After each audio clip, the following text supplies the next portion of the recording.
So good morning guys. तो चलिए start करते हैं आज के यानी कि 11 फरवरी के इंपॉर्टेंट करंट अफेयर्स को। तो आज बहुत सारे इंपॉर्टेंट प्रश्न हमें देखने को मिलेंगे। सबसे इंपॉर्टेंट प्रश्न ये रहा आपके सामने कि अभी हाल ही में किस देश के प्रथम राष्ट्रपति सैम नुजोमा इनका भी निधन हो गया। तो इसका सही उत्तर हो जाएगा नामीबिया। तो नामीबिया ये अफ्रीकी देश है। तो नामीबिया देश के पहले राष्ट्रपति और स्वतंत्रता आंदोलन में अहम भूमिका निभाने वाले सैम नुजोमा का भी 95 वर्ष की उम्र में निधन हो गया। उन्होंने 1990 में साउथ अफ्रीका से नामीबिया को स्वतंत्रता दिलाई थी और वो स्वतंत्र नामीबिया के पहले राष्ट्रपति थे और अभी इनका निधन हो गया। तो ध्यान में रखना प्रश्न। अब इसी तरह से कुछ और निधन वाले मैं आपको प्रश्न करवाता हूं। जो इंपॉर्टेंट व्यक्तित्व हैं जिनके हाल ही में निधन हुए वो हम देखेंगे, लेकिन उससे पहले एक बार मैं नामीबिया आपको लेकर के चलता हूं ताकि उसके स्टैटिक देख लेते हैं। एक बार मैप में देख ले कहां पर है ये। तो ये रहा मैप में नामीबिया। अफ्रीकी कॉन्टिनेंट का देश है ये और कैपिटल विंडहॉक होती है, करेंसी है नामीबियन डॉलर। और अभी आपको याद हो तो दिसंबर 2024 में यहाँ पे पहली महिला प्रेसिडेंट बनी थी। कौन? नेटम्बो नंदी नदेतवा। पढ़ा था हमने इनके बारे में भी, तो ये भी ध्यान में रखना। अब देखो, एक तो दुनिया की सबसे बुजुर्ग ओलंपिक गोल्ड मेडलिस्ट एग्नेस कैलेटी का निधन हो गया। वे हंगरी से थी।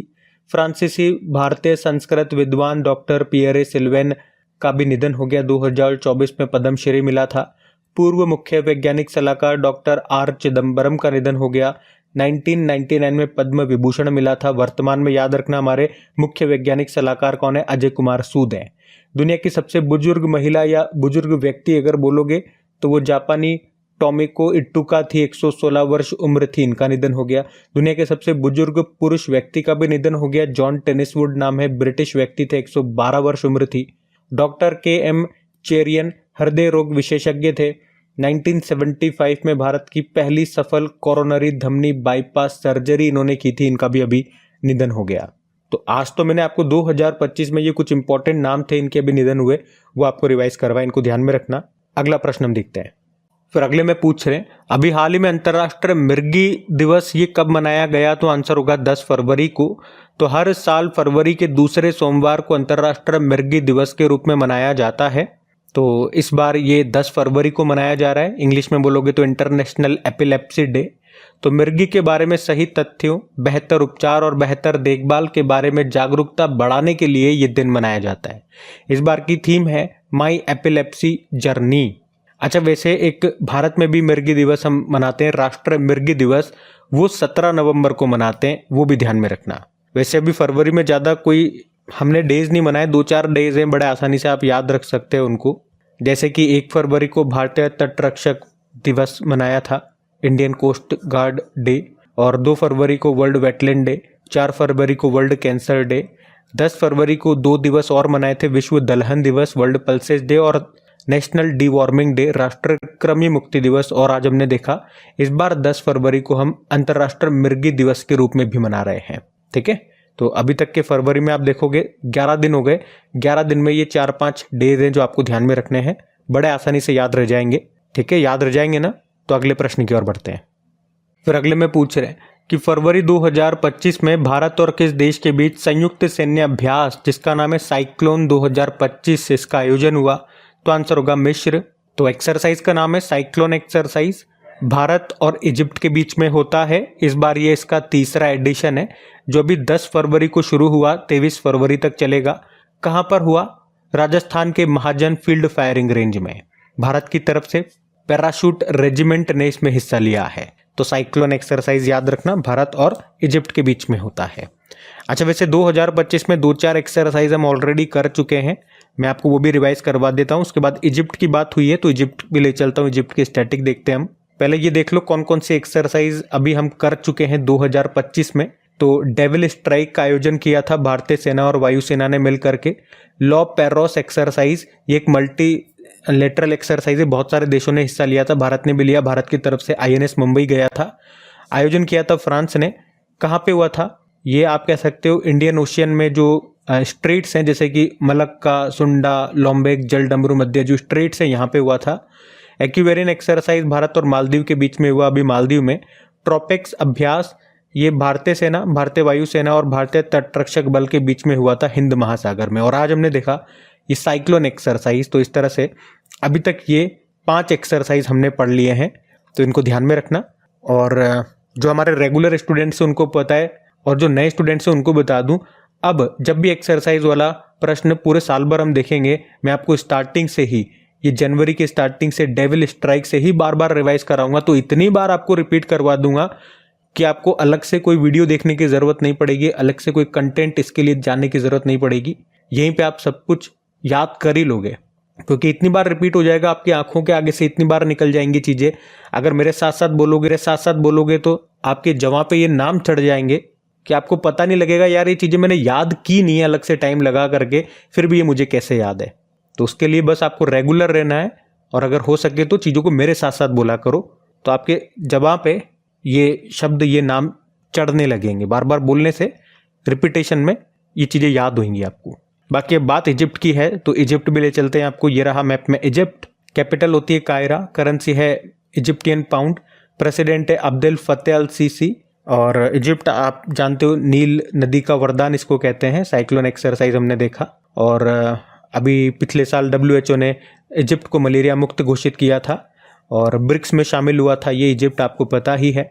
जब 2024 के स्टार्टिंग में जो 4 देश इसके मेंबर बने थे, कौन कौन? इजिप्ट, UAE, इथोपिया और ईरान। सऊदी अरब ने मना कर दिया, तो इसको कैंसिल करेंगे। अर्जेंटीना ने तो शुरुआत से मना कर दिया था। आप मुझे बताओ ब्रिक्स में अभी 2025 में कौन सा नवीनतम देश शामिल हुआ है जो इसका 10वां सदस्य बना है? ये आपके लिए प्रश्न हो गया, होमवर्क प्रश्न। हम अगला प्रश्न देखते हैं। फिर अगले में पूछ रहे हैं कि कौन सा राज्य दुनिया के सबसे बड़े झुमुर महोत्सव की मेजबानी करेगा? तो आंसर हो जाएगा असम। तो असम ये दुनिया के सबसे बड़े झुमुर महोत्सव की मेजबानी करेगा। ये विश्व का सबसे बड़ा झुमुर नृत्य महोत्सव है। इसमें चीफ गेस्ट होंगे प्रधानमंत्री नरेंद्र मोदी। 25 और 26 फरवरी को इसका आयोजन किया जाएगा गुवाहाटी, असम में। तो झुमुर महोत्सव याद रखना, ये दुनिया का सबसे बड़ा, आप कह सकते हो एक तरह का नृत्य महोत्सव है जो असम में होगा। अब इसी तरह से कुछ और फेयर, फेस्टिवल्स, महोत्सव से संबंधित और क्या क्या प्रश्न हमने करंट में पढ़े, वो मैं आपको रिवाइज कराता हूँ। उसके बाद हम असम भी चलेंगे, असम घुमा के लेकर के आएंगे आपको। तो देखो, एक गंगा उत्सव हमने पढ़ा था, इसका आयोजन हुआ था हरिद्वार में। निंगोल चक्कोबा त्योहार या संगाई फेस्टिवल की बात करें, ये मणिपुर में हुआ। रण उत्सव गुजरात में। कागयेद नृत्य महोत्सव सिक्किम में, ये प्रश्न एग्जाम में आ चुका है। संस्कृति उत्सव उत्तर प्रदेश में, और राष्ट्रीय संस्कृति महोत्सव पूछेंगे तो हैदराबाद में। देखो दोनों मिलते जुलते हैं ना, इसलिए मैंने साथ साथ रख दिया है इनको, ताकि आप कंफ्यूज न रहो। और उसके अलावा अब ये 2025 वाले महोत्सव हैं, है ना, ये 2024 के जो लास्ट में दिसंबर के आसपास, नवंबर में हमने पढ़े वो थे।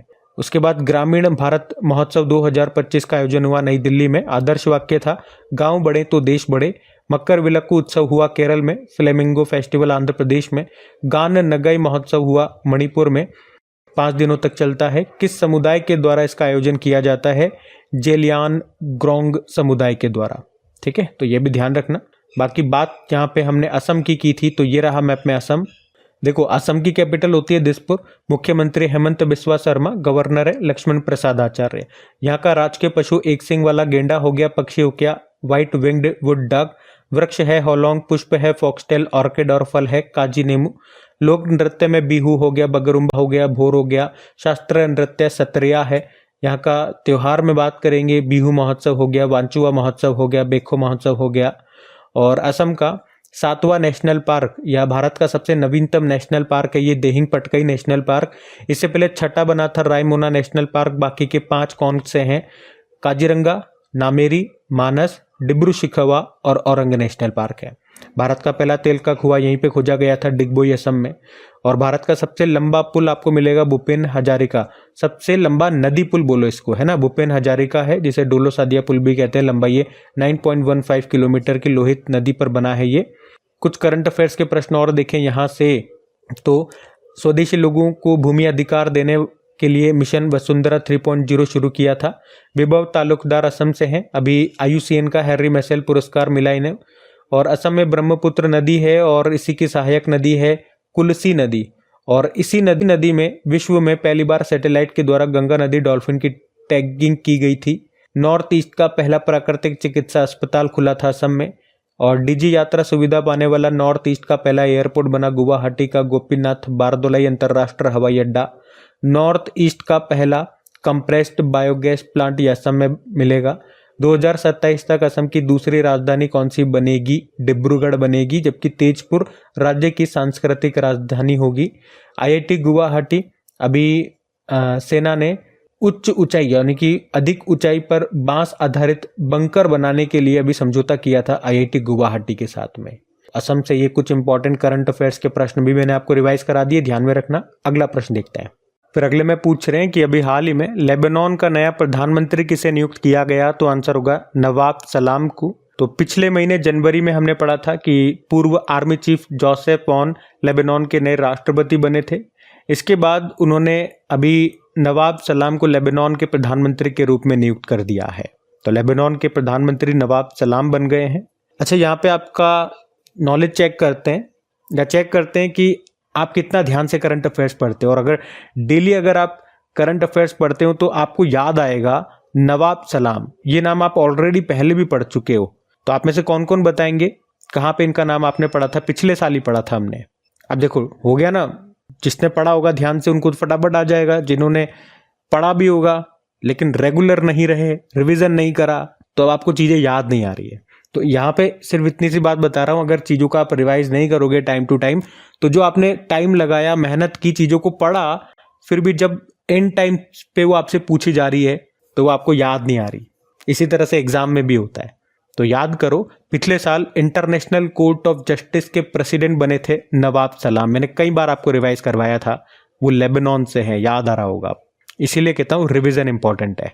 अब मैं आपको कुछ 10-15 इसी तरह से अभी रिसेंटली पिछले 2-3 महीने में जिन जिन देशों में अभी नए प्रेसिडेंट और प्रधानमंत्री बने थे वो आपको रिवाइज कराऊंगा। उससे पहले मैं आपको लेबनान लेकर के चलता हूँ ताकि उसके स्टैटिक देख लेते हैं एक बार।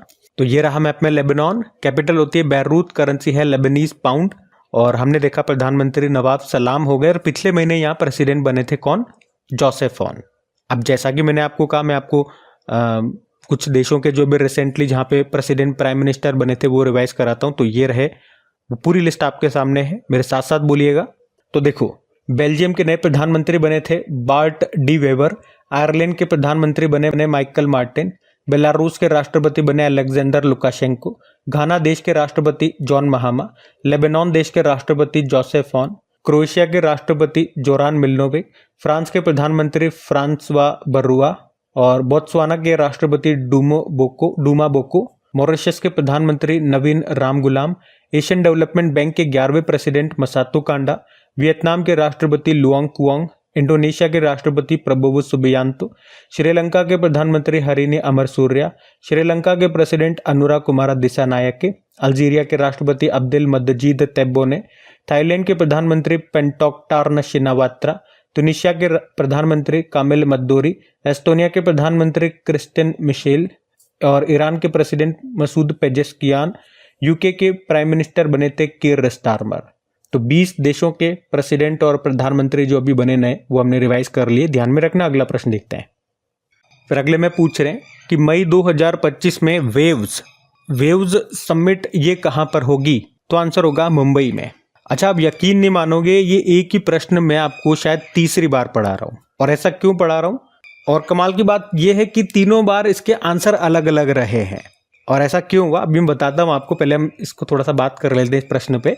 वेव्स की फुल फॉर्म क्या होती है? देखो, world audio video entertainment summit, और 2025 में इस बार ये पहला एडिशन ही है इसका, तो इम्पोर्टेंट प्रश्न है और भारत इसको होस्ट कर रहा है तो हमारे लिए और ज़्यादा इम्पोर्टेंट है। तो इस बार ये कहाँ पर होगा? मुंबई में होगा।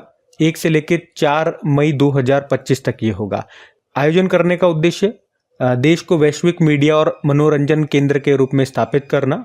तो सिर्फ इतना सा याद रखना, वेव्स समिट है, ये भारत में हो रहा है। भारत में भी कहाँ पे? मुंबई में होगा। पहला एडिशन है तो प्रश्न इंपॉर्टेंट है। अब मैं बताता हूँ कि मैंने ऐसा क्यों बोला। देखो एक्चुअली मैं पिछले साल से मैं इसको पढ़ाता आ रहा हूँ आपको। पिछले साल ये घोषणा हुई थी कि ये गोवा में होगा नवंबर में, फिर कैंसिल कर दिया, फिर बोला फरवरी में होगा नई दिल्ली में। और जब भी मैं आपको समिट, शिखर सम्मेलन रिवाइज कराता हूँ, आपने नोट किया होगा सबसे पहला पॉइंट यही वाला होता है कि फरवरी में होगा नई दिल्ली में। लेकिन अभी फिर से ये कैंसिल कर दिया गया। और ये देखो, मैं आपको आर्टिकल भी दिखा रहा हूँ, PIB का आर्टिकल है, बोला गया है यहाँ पे साफ साफ कि फरवरी में होना है नई दिल्ली में, लेकिन अभी फिर से कैंसिल कर दिया और आप बोल रहे हैं कि अब ये मई में होगा, मुंबई में जो जियो वर्ल्ड कन्वेंशन सेंटर है वहाँ पर हम इसका आयोजन करेंगे। उम्मीद है इस बार ये अपना वेन्यू चेंज नहीं करें और मुंबई में हो। और इस तरह के प्रश्न होते हैं जो करंट अफेयर्स की वैल्यू बढ़ा के रखते हैं। कुछ स्टूडेंट होते हैं ना कि मान लो कल तक वो पढ़ा उन्होंने, अरे हमें तो याद है, परसों आज हमारा एग्जाम है या 5 दिन बाद एग्जाम है, अचानक से चीज़ें चेंज हो गई, अचानक से वो प्रश्न आ गया और उसका उत्तर कोई और था। सोच के देखो ऐसा हो जाए तो आप कल तक पढ़ के गए, इसका आंसर नई दिल्ली था, 2-4 दिन बाद एग्जाम है, मान लो एग्जामिनर ने ये वाला प्रश्न उठा के डाल दिया और उसका आंसर उसने मुंबई मान लिया क्योंकि वेन्यू चेंज हो गया। अब आप पढ़ के आ रहे हो नई दिल्ली, दूसरे दिन ही चेंज हो गया, मुंबई आंसर हो गया। तो इसलिए कहते हैं करंट है, ये चेंज होती रहती है, तो रेगुलर अपडेटेड रहना पड़ता है, रेगुलर रहना पड़ता है, इसलिए बोलते हैं रेगुलर रहो। चीज़ें कब चेंज हो जाती है पता नहीं चलता, ये स्टैटिक नहीं है। चलो सबमिट्स की बात है तो कुछ और इंपॉर्टेंट सबमिट्स मैं आपको रिवाइज कराता हूँ। ये देखो, ये शीट मैं आपको हमेशा रिवाइज कराता हूँ, इसमें भी मैंने ये लिखा हुआ है, इसको अभी अपडेट कर दूंगा मैं, नई दिल्ली लिखा हुआ है ना, तो अब इसे हम कर देंगे मई में होगा और मुंबई में होगा, भारत पहली बार होस्ट कर रहा है, ये बात सही है। इसके अलावा भी 31वीं राष्ट्रीय बाल विज्ञान कांग्रेस ग्रामीण भारत महोत्सव 2025 हुआ नई दिल्ली में। 28वां राष्ट्रमंडल संसदीय सम्मेलन 2000 में होगा भारत में। इंडिया एनर्जी वीक 2025 हुआ नई दिल्ली में। काशी तमिल संगम 3.0 होगा अभी वाराणसी में, उद्घाटन करेंगे हमारे शिक्षा मंत्री धर्मेंद्र प्रधान। 8वां इंडस फूड 2025 हुआ ग्रेटर नोएडा में। 15वां एरो इंडिया 2025 का आयोजन अभी हुआ बेंगलुरु में। ये एशिया के सबसे बड़े द्विवार्षिक एयर शो है और विमानन प्रदर्शनी है। 3रा राष्ट्रीय खनन मंत्रियों का सम्मेलन हुआ अभी कोणार्क उड़ीसा में। पहला ओलंपिक अनुसंधान सम्मेलन 2025 हुआ गुजरात के गांधीनगर में। 27वीं अंतर्राष्ट्रीय ग्लास कांग्रेस 2025 ये होगा कोलकाता में और अगला एडिशन 28वां जापान में होगा। राष्ट्रीय सुशासन सम्मेलन 2025 हुआ गांधीनगर में। पहला प्रौद्योगिकी संवाद यानी कि टेक्नोलॉजी डायलॉग हुआ आईआईएससी बेंगलुरु में। हथकरघा सम्मेलन जिसका नाम है मंथन, ये हुआ नई दिल्ली में।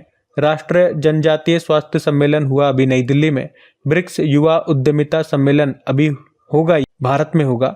और पहला रायसीना मध्य पूर्व सम्मेलन ये अबू धाबी में हुआ था, यूनाइटेड अरब अमीरात के अबू धाबी में, जिसमें चीफ गेस्ट थे सुब्रमण्यम जयशंकर जी। एक और जोड़ लो यहाँ पे पॉइंट कि बिम्स्टेक यूथ समिट 2025 ये हम पढ़ चुके हैं, ये गांधीनगर गुजरात में हुआ।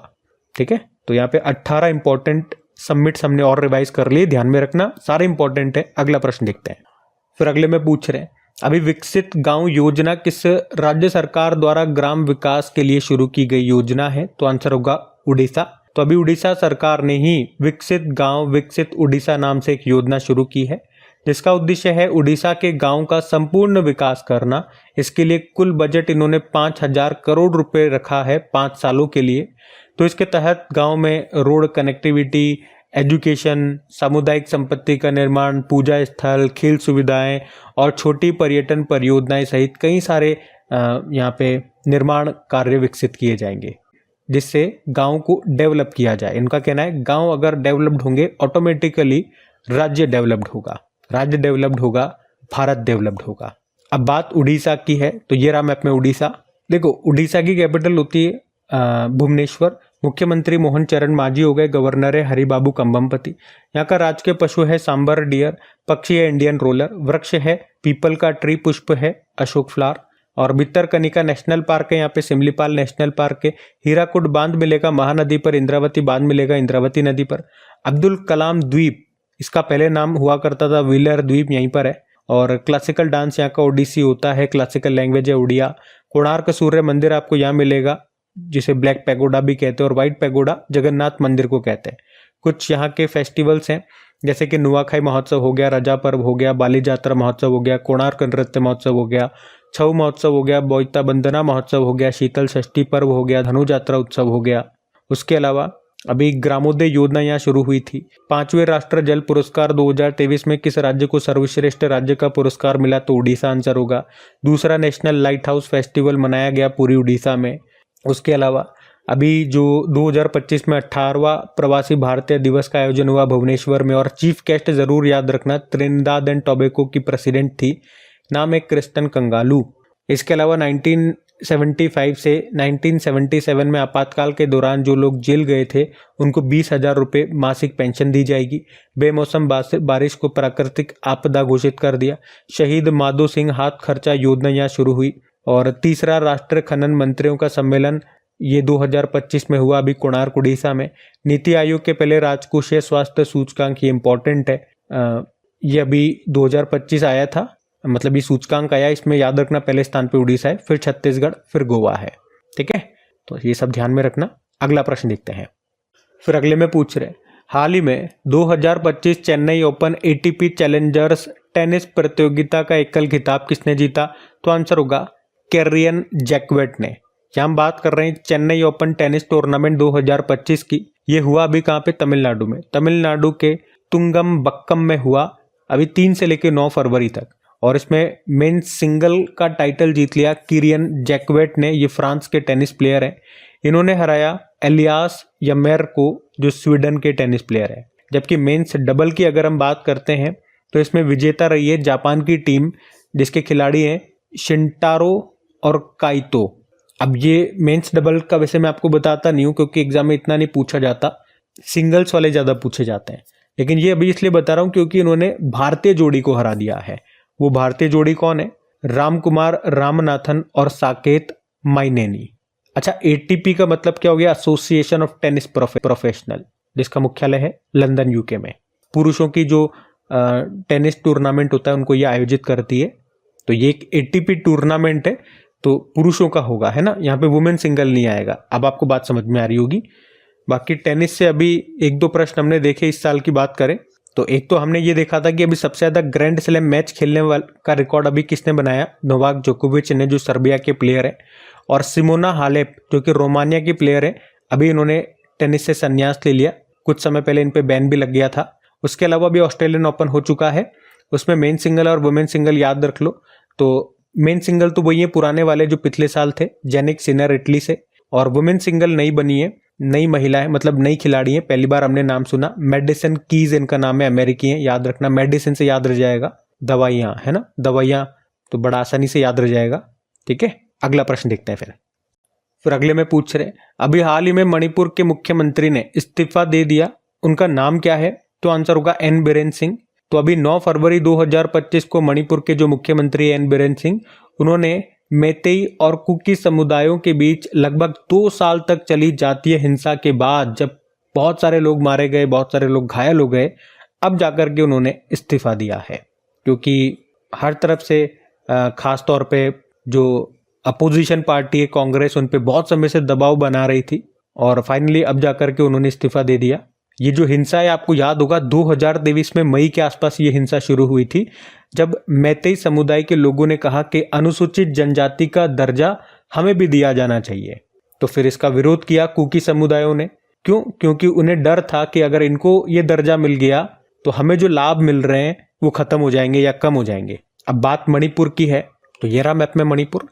कैपिटल इम्फाल हो गई, गवर्नर है अजय कुमार भल्ला।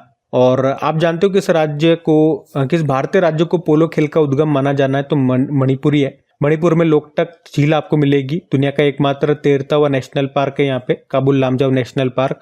यहाँ का मार्शल आर्ट क्या होता है? थांगटा होता है। कुछ फेस्टिवल्स मणिपुर से हमने कई बार देखे हैं, आपको रिवाइज करवाता हूँ। अभी संगई फेस्टिवल यहाँ मनाया गया था। संगई एक प्रकार का हिरण है, ठीक है, जो उछलता कूदता रहता है। और लाई हराउबा फेस्टिवल है यहाँ पे। नट संकीर्तन उत्सव हो गया, याओसांग या योशांग उत्सव हो गया, हुनथड़ो महोत्सव हो गया, ये प्रश्न आ चुका है एग्जाम में। शुमंग लीला हो गया, गान नगाई उत्सव हो गया, और शिरुई लीली महोत्सव हो गया, कचाई लेमन फेस्टिवल हो गया, लामलाई फेस्टिवल हो गया, मेरा हाउचोंगबा उत्सव हो गया, निंगोल चक्कोबा त्योहार, ये सब मणिपुर के फेस्टिवल हैं। सब करंट अफेयर्स में हमने पढ़े थे, वो सब मैंने आपको रिवाइज करवा दिए, ध्यान में रखना। अगला प्रश्न देखते हैं। फिर अगले में पूछ रहे हैं कि अभी फरवरी 2025 में भारतीय सेना और भारतीय वायुसेना के द्वारा संयुक्त रूप से आयोजित संयुक्त हवाई अभ्यास का नाम क्या है? तो आंसर होगा विंग्ड रेडर्स। तो भारतीय थल सेना और भारतीय वायुसेना ने संयुक्त रूप से पूर्वी कमान में विंग्ड रेडर्स नाम का एक प्रशिक्षण अभ्यास किया, जिसका उद्देश्य है दोनों सेनाओं के बीच आपसी तालमेल बढ़ाना। तो इतना सा ही आपको ध्यान रखना है, एक्सरसाइज का नाम है विंग्ड रेडर्स। और आपको याद होगा अभी 9 फरवरी को ही बंगलुरु में अभी 15वां एरो इंडिया 2025 का आयोजन हुआ, पढ़ चुके हैं इसको हम।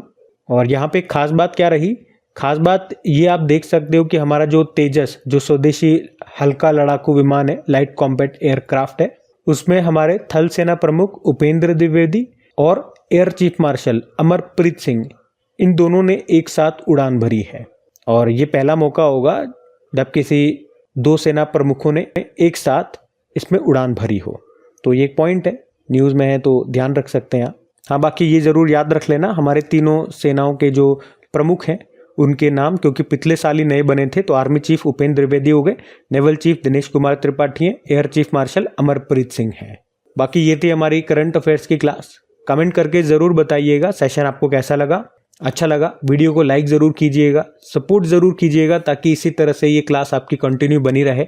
इसी तरह से मैं आप लोगों के लिए मेहनत करता रहूं, ताकि आपको एक कम समय में एक बेहतर और क्रिस्पी कंटेंट आपको मिलता रहे, मतलब जो एग्जाम रिलेटेड कंटेंट होता है पॉइंट टू पॉइंट।